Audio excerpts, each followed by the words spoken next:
This conference will now be recorded.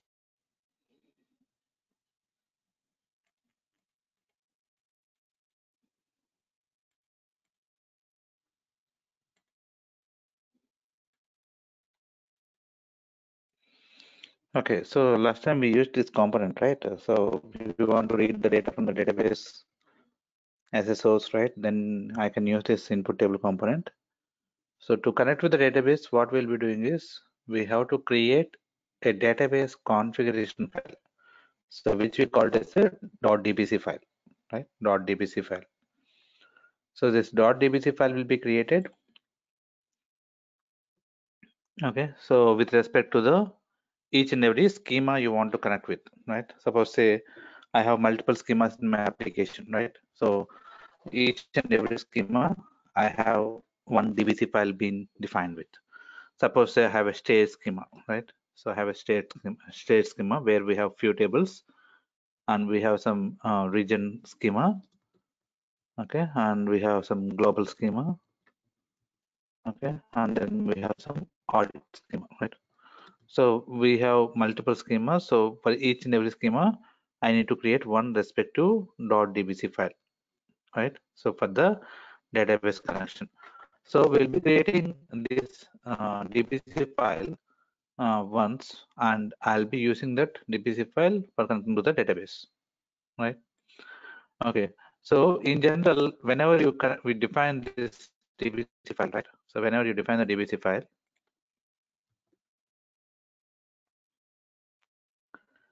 okay, so you'll be creating the DBC file.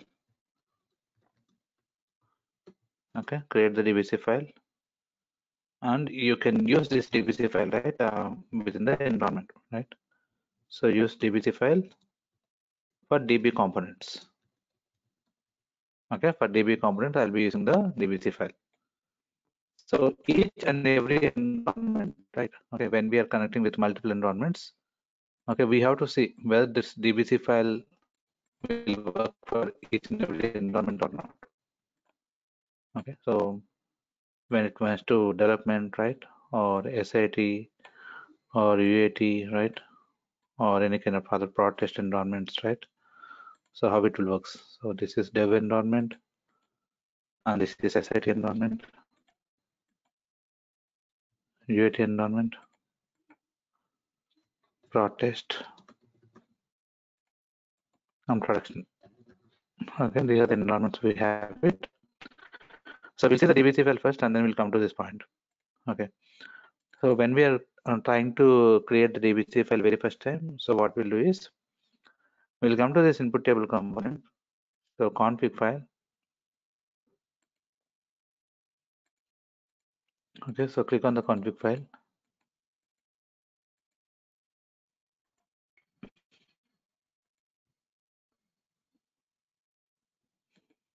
Okay, and then you'll find these options, right? So one of the option which is missing in this version is test option, right? We'll have one more option called as test.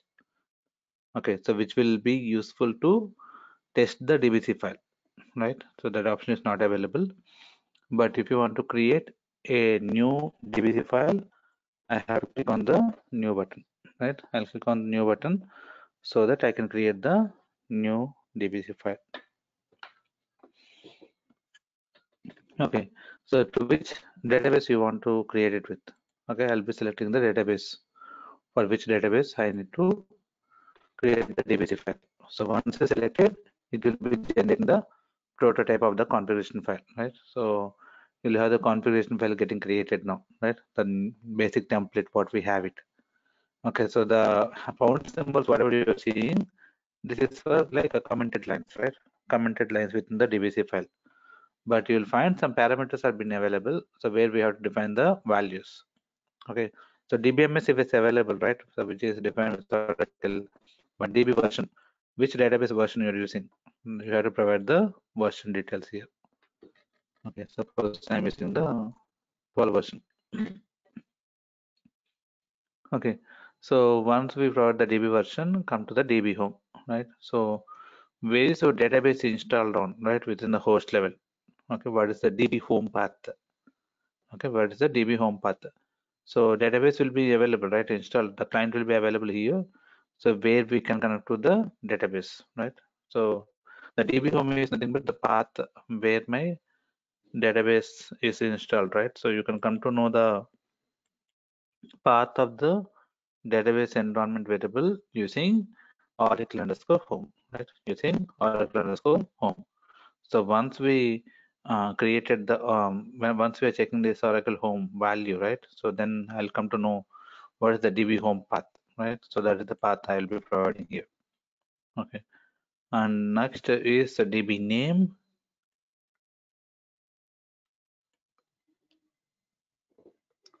So DB name is nothing but which database you're using, right? So what is the database name? Okay, so any idea what is TNS names for Tora file?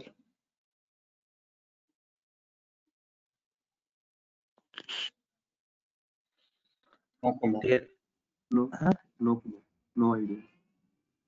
Okay, Ramesh, Idea, Kumar. you have idea what is the TNS name for Tora file? No idea, Kumar. No idea. Okay. Yeah. Krishna did not join that. Okay. No. No, Kumar. Okay. Okay. So TNS name for Tora file, right, will be available when you have the client installed on, right? When you have the database available, so you'll find the TNS name to Aura file, okay, which will have the DB entries, right, to connect to the database. Okay.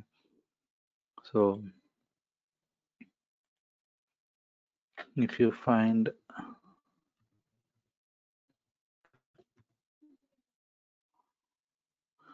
okay, you'll find this TNS name to Aura file here, right? This is the name file name. Okay. If you see, this will be the entries, right? So default entries, what I have it. Okay. So this is one entry for one database connectivity, right? So which will have the DB name, right? The service name is available, right? The service name is available, and which port the database has been connected with, right? We will have the port number and the database server name. Okay, so database server name and the host name. Okay, so which host, what is the server host, right? Database host server name. So we have to provide all these details. Okay, so this entry will be defined, right? Whenever you any database is installed, right? So by the DBA team and all admin team, okay, who will be installing the database installations are done. So they'll be providing an entry, right? An entry for your database connection, right? They'll be providing the entry, right, to connect to the database connection. So any database you want to connect with, I should have that entries present in the TNS name to Aura file, right? So within the TNS name to Aura file, we should have that entry, TNS entry. So this is the one, whatever I highlighted is called as a TNS entry for one database, right? So whichever database you're connecting with, so for that database, we should have all the details been defined properly.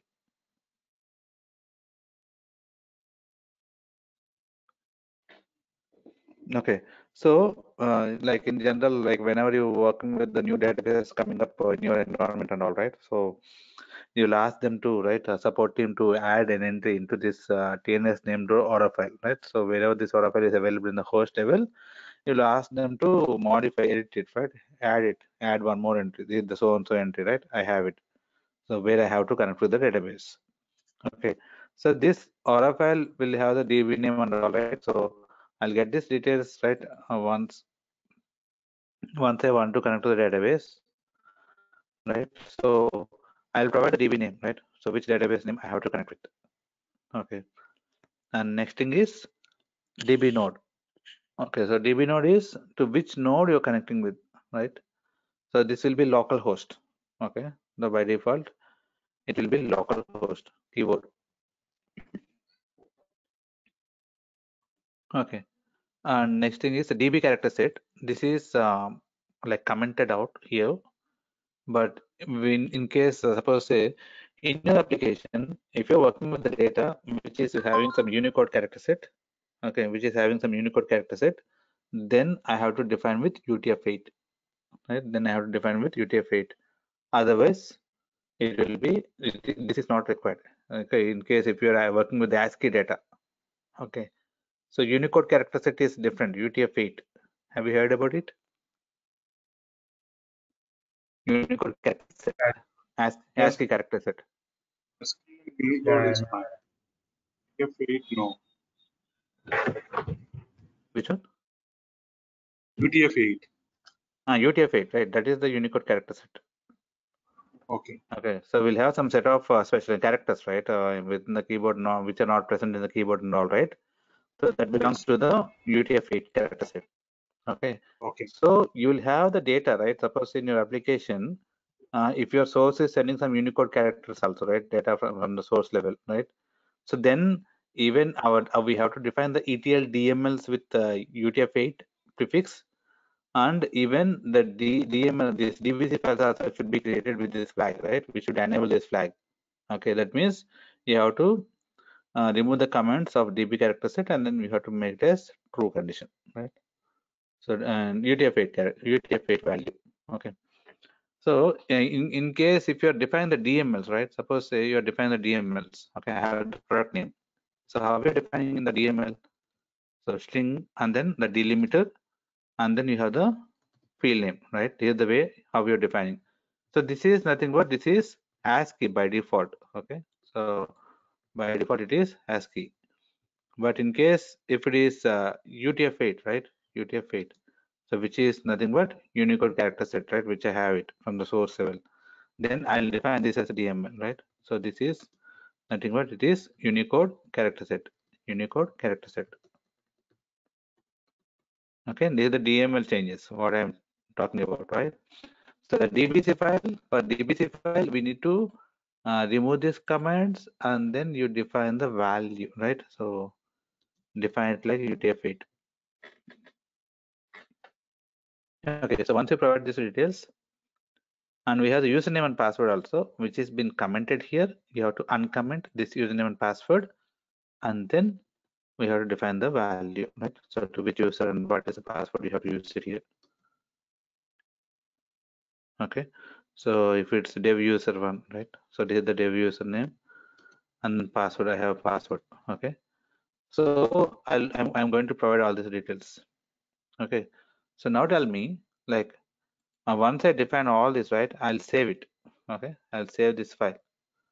So whenever you save the file, it will try to save with the extension DBC, right? It will try to save with the extension DBC, okay, which is .dbc file. Okay, so it will be stored in one of the place, right? It will be stored in one of the place within the host level.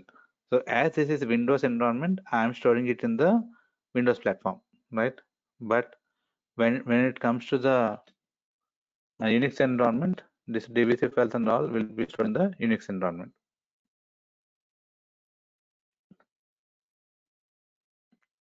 Clear till now? Yeah.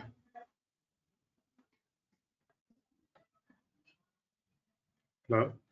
Okay, yeah, clear, right? Yeah, for me clear. Okay. So once we define the DBC file, right? So now we will be using this DBC file and then we'll take the tables from the database, right? Okay. So I'm not saving it now, but once you saved it, you'll be having the .dbc file defined. Okay. So now tell me, okay, so now will it works in each and every environment? Will it work in every environment? So now I define all the properties within the DBC file, .dbc file.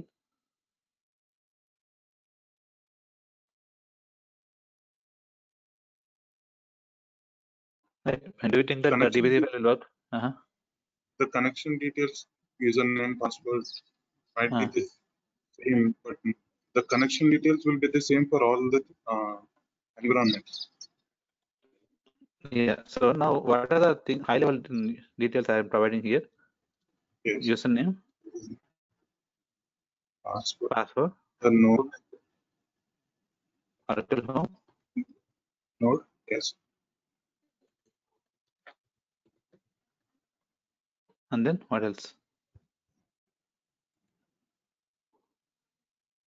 DB nodes, Yeah, DB nodes, DB name, DB home.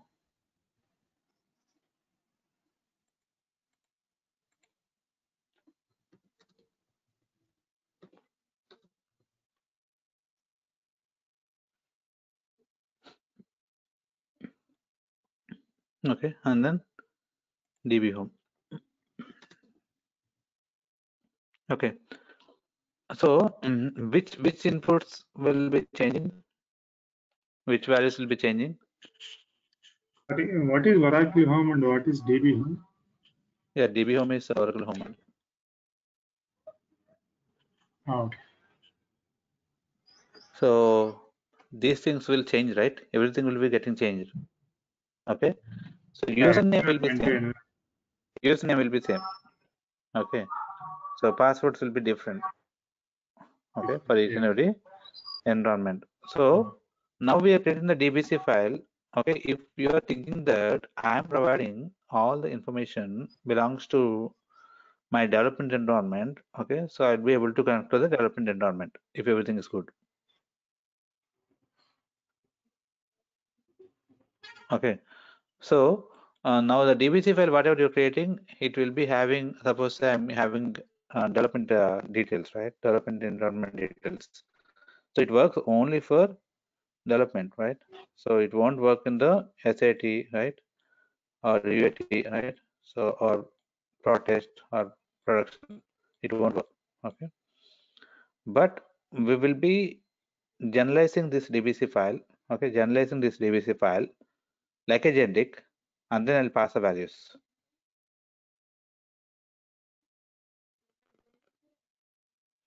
Okay, we'll generate in the DBC file, and then we parameterize it, and then we can pass the values, right? So create DBC file with parameterized. Okay, so the parameters should not be hard coded. The values of the parameter should not be hard coded. It should be parameterized. Okay, it should be parameterized. So once we are done this, okay, so now we need to use this different passwords, right? Different passwords and different credentials, right? For each environment.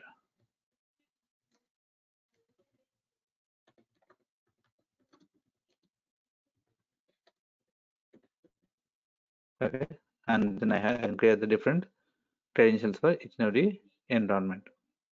Okay, that's how, right? We can see it. Okay, so we will see this in the like advanced topics, right? How we will be managing, right, this DBC file. Okay, how we will be managing this DBC file, we'll see later. But right now, at the moment, you understand, right? The DBC file creation, how we need to create, how we need to pass the values.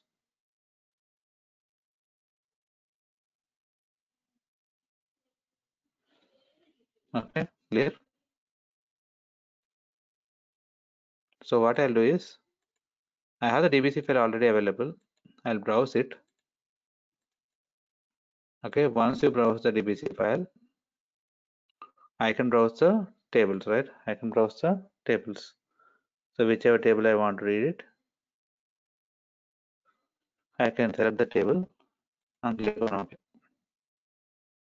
Okay, so the DMLs for this database components, right, is we don't need to define that, right? We don't need to define that manually, but it will be getting generated based on the DDL of a table, right? So for a table, as we have the structure within the database level, so it will get generated.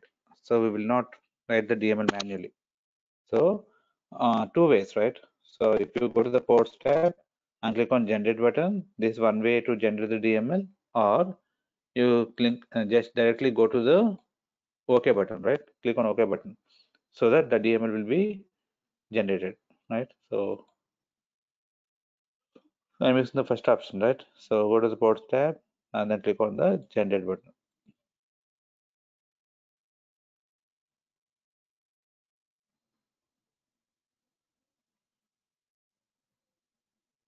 Okay, so once we done this, you can see the DML has been generated.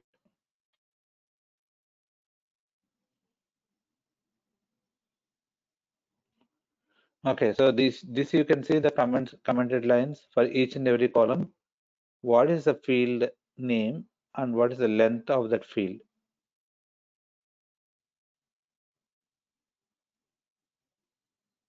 Okay, so these are the comments, right, which have been got generated from the table level, right? What is the actual length of the each and every column, and whether it is null or not, it is giving me the information, right?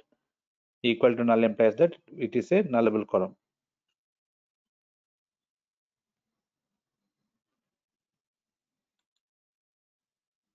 Okay, now click on OK.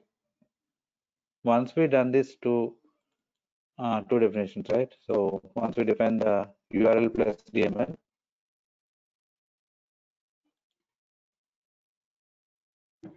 Hello.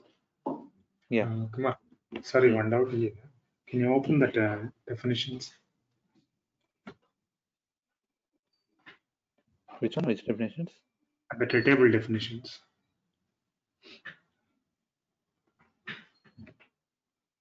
The input table? Yeah, input table. DML, you're talking about DML? Yeah. Okay. So here, right? So we defined like this, right? So it inherits the data types like varchar of 10, varchar of 9, right? And so will it even in ab initio it will accept the same length, right? Same length, or it can have more. It's a delimiter, right? Delimiter specified DML. No, not limited. Here number of 7, 2 is there, right? Data type. So if I pass eight characters length, I mean 8 digits, in ab initio it will accept or it will fail. It will fail. It will fail. Okay, ab initio also will accept this the same. Okay. Okay, so ideally when we are defining the DML, right? So here the generated DML is a delimiter specified. Okay. So from the table level, you are seeing that 7,2 and all, right? Okay. I will simply take any simple column, right? Ename, employee name. Okay. I have my length defined in the table is 30, right? Okay. Suppose say in the table level, okay, within the table level, I have the ename column, which is 30 characters length. Okay, which is 30 characters length, and the DML. Okay, I specified the DML like this. Okay, so now if I have 32 characters, more than 30, right? Will it accept or not here? Yes, it. But here there is no, right? Here there is no the delimiter. So if it is generated from the DB, it will fail. Yeah, but if we define manually, I'm not sure.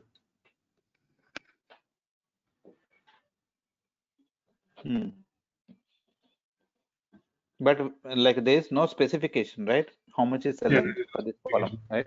The DML level. Okay, so this will allow how many characters you got it, right? This will allow.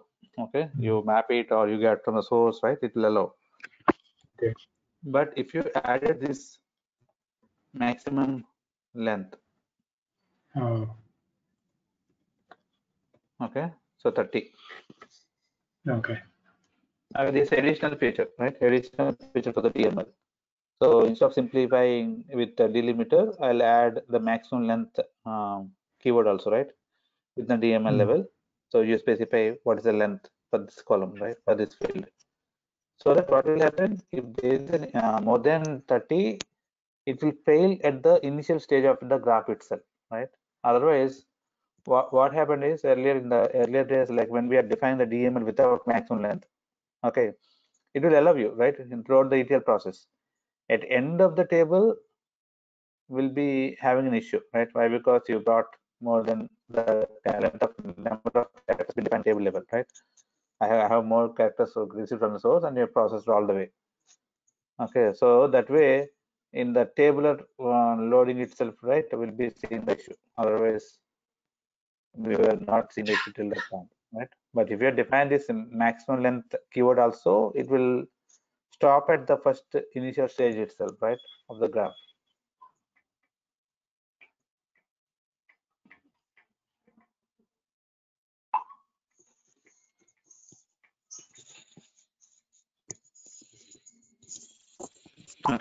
So this is one thing. In the above, in this case, the table also does not have any maximum length parameter, right? So Yeah, it should accept. Table, it's generated, right? We are taking from the table level. Okay. Okay, it's not accepting and all. It's whatever the table will not allow it, right? Whatever length been specified for the column will not have definitely the more than that, right? Will not allow. Okay, so whatever you are reading, unloading from the table, it will have definitely it will be in the DML specified, right? As per the table only. Okay, the only point is when we are taking from the source and you are inserting into the table.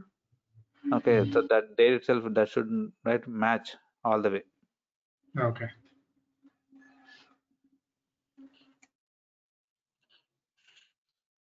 Okay, and view data option will not work for this input table component. Okay, so in this version only. Okay, but in the current version, the view data will work. Okay, so view data option in general we'll try to do view data, right? So this will work in the normal version, right, which we're using with the Unix. But in this version, this view data will not give anything. Okay.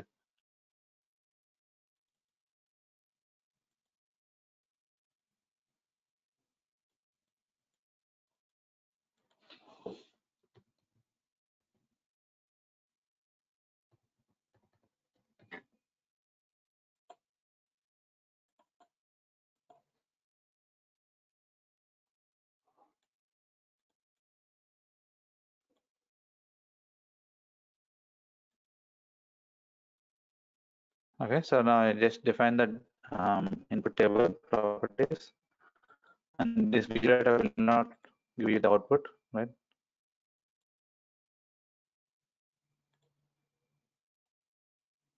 Okay, but in the current versions you can use it. So now if you're running this job, so we are trying to read data from the table and writing to the file.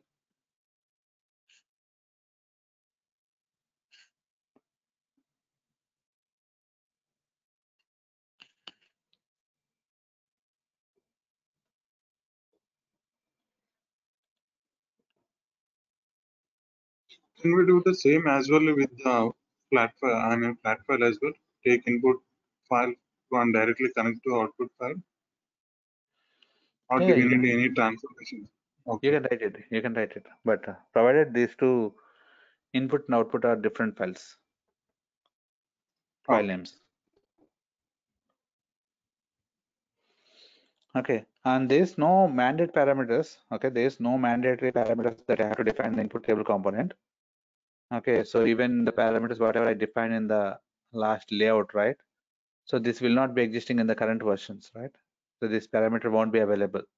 So that I don't have anything that is mandate to be defined here, right? There is no mandate parameters. Okay, so when we see these parameters, right? So we have the Aura interface parameter, okay, which is API. You can see the API mode here, okay. But if you talk about the output table component,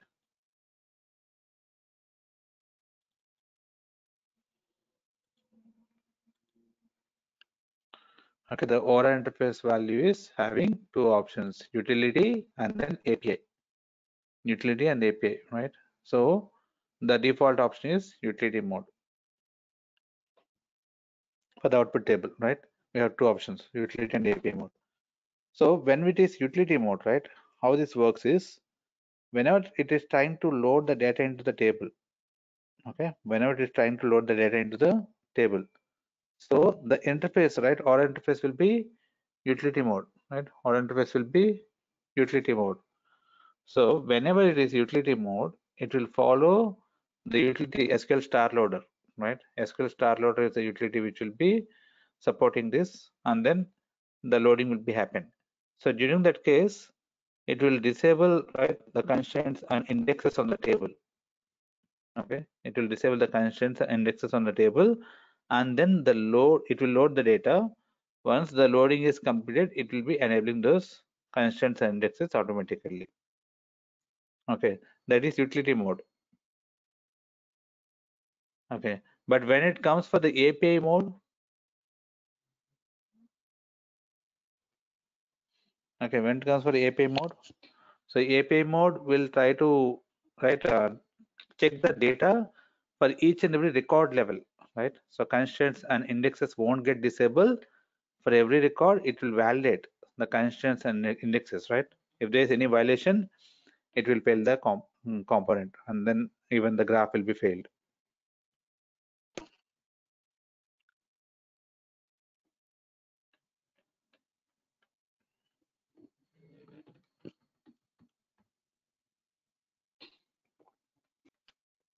Yeah. Okay. Which one do you think API mode or utility mode will be faster? Utility mode. Yeah. Utility will be faster than API mode, right? So that's why the default value is utility only, right? The default of what we can see is utility mode only.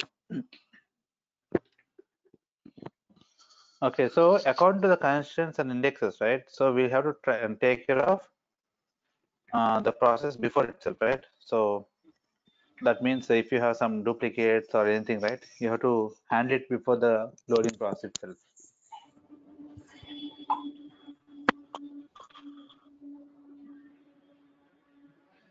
Okay, so utility mode will be faster and we'll be using that as a default mode. And anyhow, when we are reading from the input table, it will be always API mode, right? There is no two modes in the input table. It's only API mode.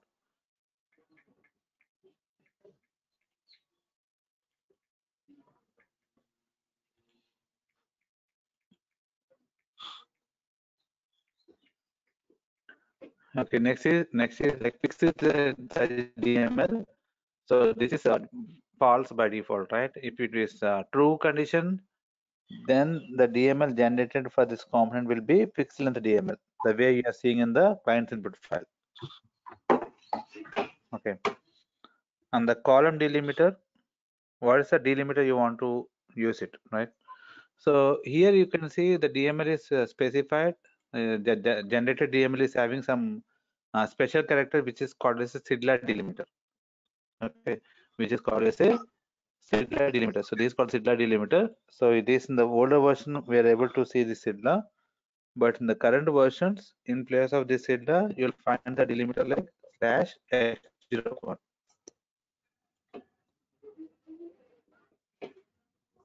Okay, so this /X01 is nothing but it's a delimiter for like a control A character, right? Control A character is the delimiter.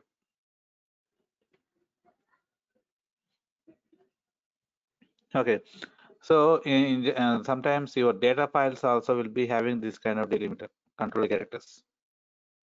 Okay, then I'll be using /X01 as a delimiter.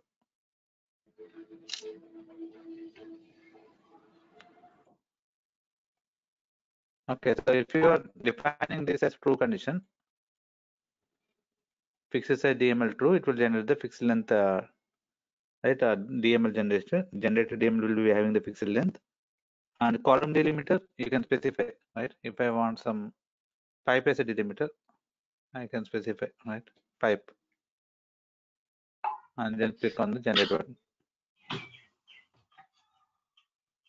Right? So you can see the replacement, the delimiter has been changed.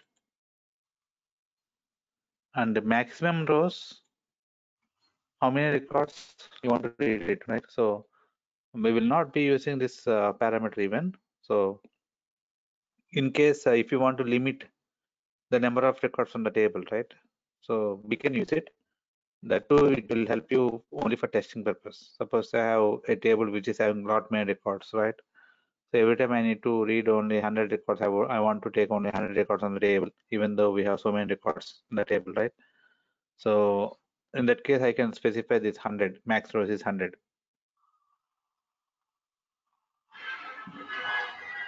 Okay, but we'll be forgetting, right? We'll be forgetting the number of records. So if you are specifying here and if you're not removing it, it will be a problem again, right? Better not to use these options.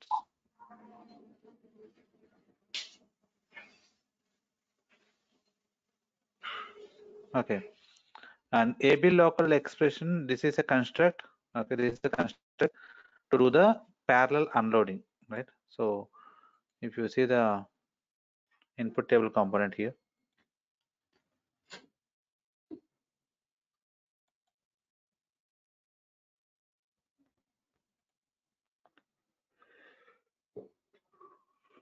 okay, this AB local construct will be used for unloading it parallelly. Okay, parallel unloading. So to have the quick, good performance to read the data from the table, I can write one of the ways AB local expression, right? Use this construct so that it will be having multiple threads, right, connected with the database table. So it will be quicker in the way you are fetching the data from the tables, right? If you're not defining anything, even if you're not defining the AB local expression, by default it will be single threaded, right? So which will take long time to get the data from the singular, only one way. There is no parallel unloads. Kumar, just one doubt here.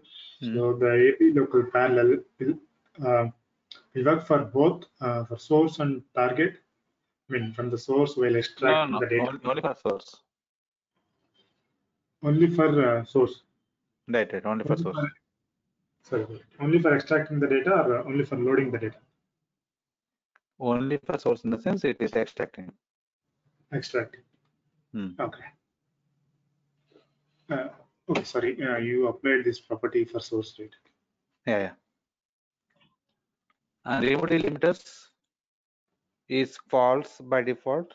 Okay. And if you make it as true, okay, so that, suppose that the delimiter is pipe, right? So right now I defined as a pipe as a delimiter, right? Column delimiter as pipe. Okay. So if you find that pipe in the column, what I have to do? Okay. So you don't do anything. If it is false, it won't do anything, right? But if it is true, it will remove the delimiter. Okay, you are specifying within the data. If you have pipe, you remove it. But if you remove it, right, what is the replacement character you want to keep it? So you can give the replacement character also. Delimiter replacement.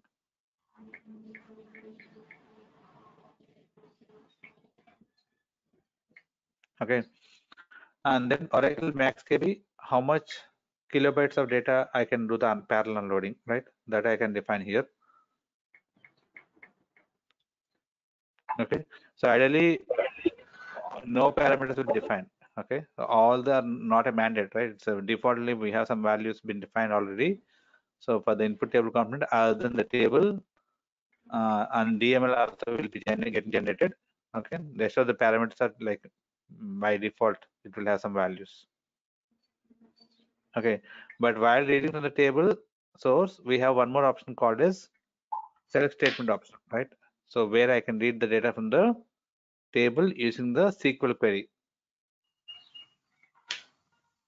Okay, so we can select a few columns from the table, or you can join multiple tables and then you can get the few columns out of it, right? So those things you can do. Okay, so whichever columns you're taking, you are selecting from the tables, so those column names will appear in the output DML.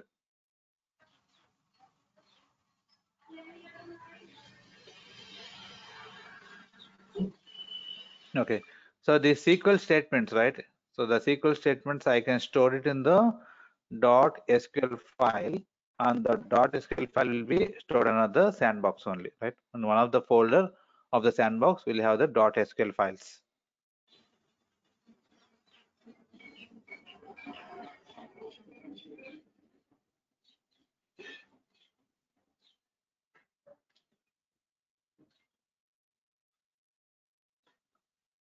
Clear?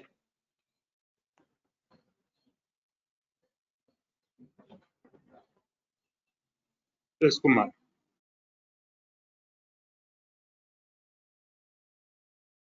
Okay. So we'll see, right? In continuation tomorrow. Okay, we'll start with some directory structures, right? With Linux, how it will be existing.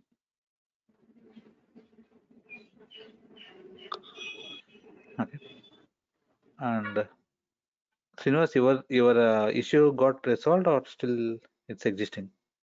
No.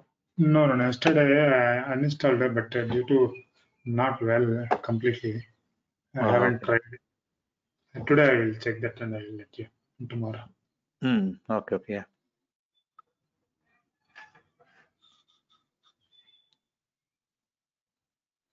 Okay. Any other things? Like we'll see tomorrow. Okay. We'll start from the basics of the Unix directory structures and all.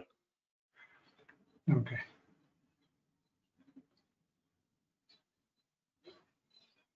Okay, thank you. Okay. Yeah. We'll meet tomorrow. Bye. Yeah. Yeah. Thanks. Thank you.